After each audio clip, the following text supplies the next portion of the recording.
Hello everyone, today I'm going to talk about Trump, the so-called king of understanding. He really ate the honest red bean bun. During an interview, he left the host completely speechless. Besides, Trump might visit China and attend the September 3rd military parade.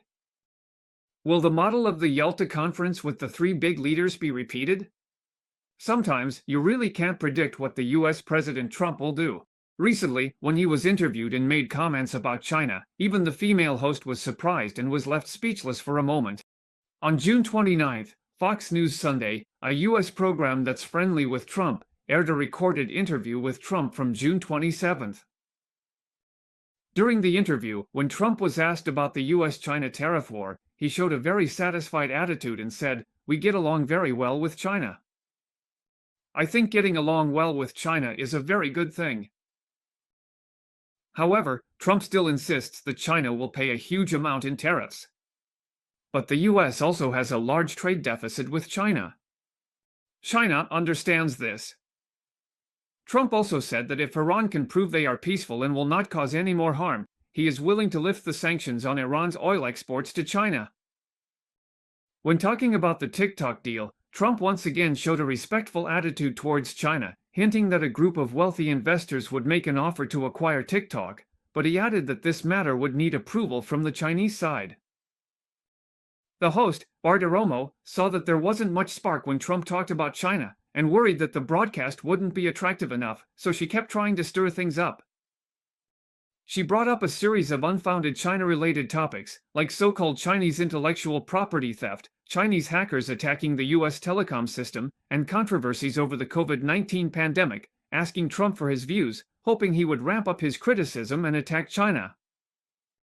Bartiromo even went so far as to maliciously compare China to a villain, asking Trump, "How can you negotiate with someone who is clearly doing bad things, and trust them on economic issues?" But Trump actually responded like this. He said that Washington does the same kind of things. Do you think the US wouldn't treat China that way? The US does all of that.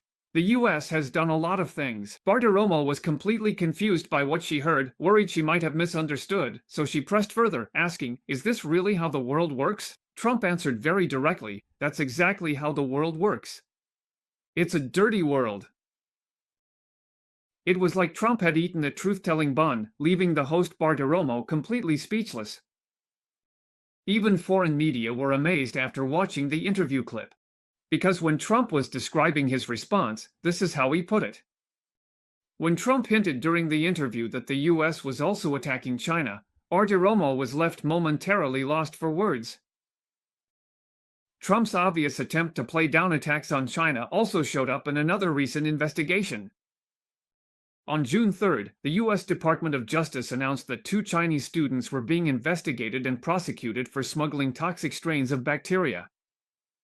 Patel, a die-hard Trump supporter and the Indian-American FBI director known for his tough stance on China, immediately issued a statement, exaggerating the situation by saying that this case serves as a warning that China is deploying agents and researchers around the clock to infiltrate U.S. institutions, attempting to target America's food supply.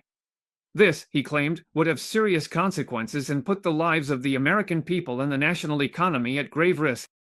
During the interview, Bartiromo brought up the incident of the Chinese students smuggling toxic strains again, thinking it would provoke Trump to lash out. But Trump just brushed it off, saying, "You don't know where these things came from. I mean, did they come from China, or did those 3 strange people just happen to bring something into the US?" This response left the host at a loss for words. Recently, there have been signs of easing tensions between China and the US. On June 26, China and the US reached an agreement on the preliminary trade framework agreed upon at the London meeting, and both sides have signed the deal. Neither side disclosed the details of the agreement, only stating that China will, in accordance with the law, approve export applications for controlled items such as rare earths that meet the requirements, while the US will correspondingly lift a series of restrictive measures against China. Neither China nor the US has released the text of the agreement. It is widely believed that the US is reluctant to make it public to avoid other countries demanding the same agreement with the US. Recently, Trump has been very friendly towards China, even to the point of being overly deferential, which is probably related to his upcoming visit to China.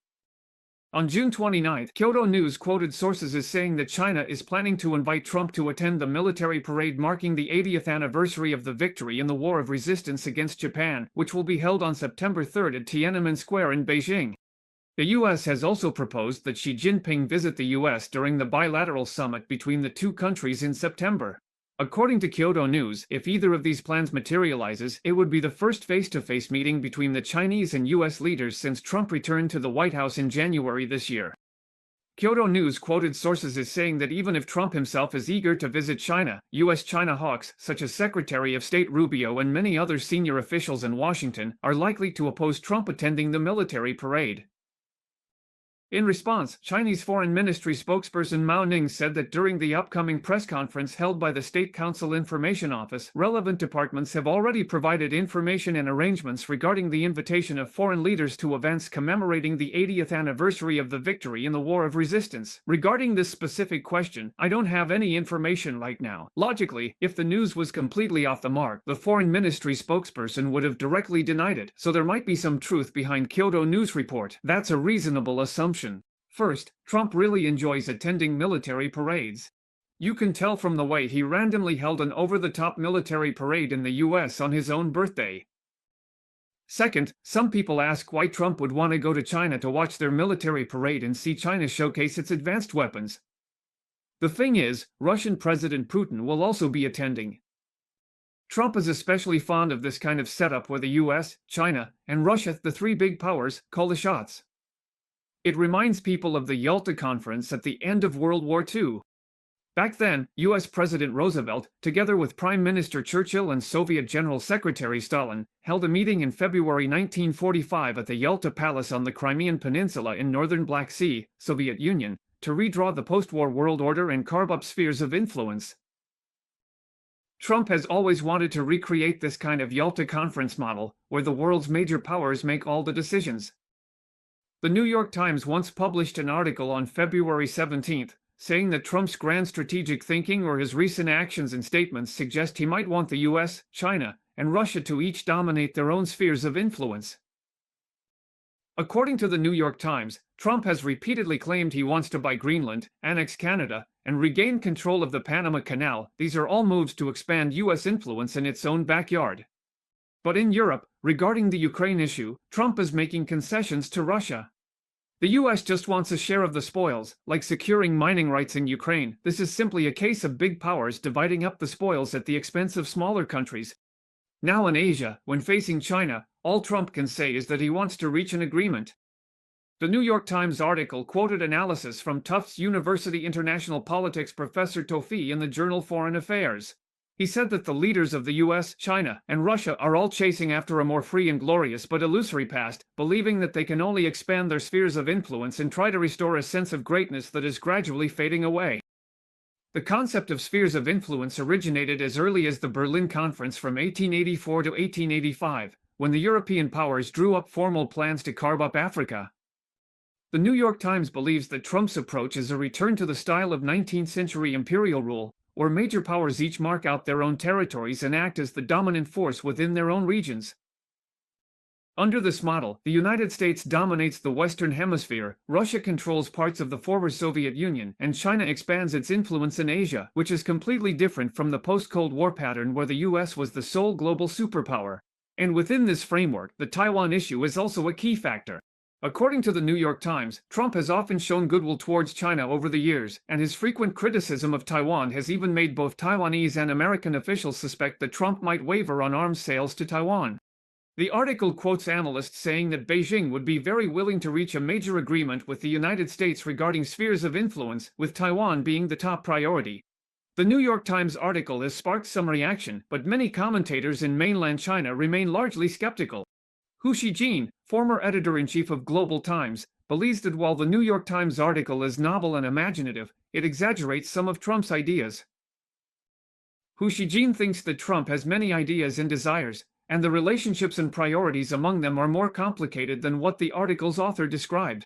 Hu Xijin also believes that the New York Times article's author once studied in China and worked as a correspondent in Beijing, so he probably knows the story of the romance of the Three Kingdoms and, whether intentionally or not, made some far-fetched analyses. But in my view, the New York Times article does show some insight into Trump's character. Trump is an old-school person who often immerses himself in the glory of the past. Tufts University international politics professor Tofi believes that the leaders of the US, China, and Russia are all chasing after a more glorious but illusory past. But actually, this statement only applies to Trump. President Xi Jinping is focused on the future, not the past. As for Putin, he clearly understands Russia's current national strength and knows there's no way to return to the past. But Trump really is obsessed with that glorious, illusory past. Other leaders, if the circumstances allow, might even help Trump fulfill his dream. To sum it up, first, Trump really seems eager to go to Beijing to watch the military parade, and he also wants the three major powers to have a summit together. That's why he's especially friendly towards China now, and completely refuses to say anything bad about China anymore. Second, China originally seeks global equality and doesn't want a situation where the three major powers call all the shots, especially since this kind of atmosphere hurts the EU the most. Especially with the 80th anniversary of the victory in the War of Resistance, if the three major powers meet in Beijing, it would be even more damaging to Germany. However, Germany has missed several opportunities to improve its relationship with China. Recently, Germany's new Chancellor Merz, in an interview with American media, was still saying that Europe is seeking greater autonomy and wants to reduce its dependence on China. If China invites Trump to Beijing to celebrate the victory in the War of Resistance, why should it bother about the feelings of Germany and Europe?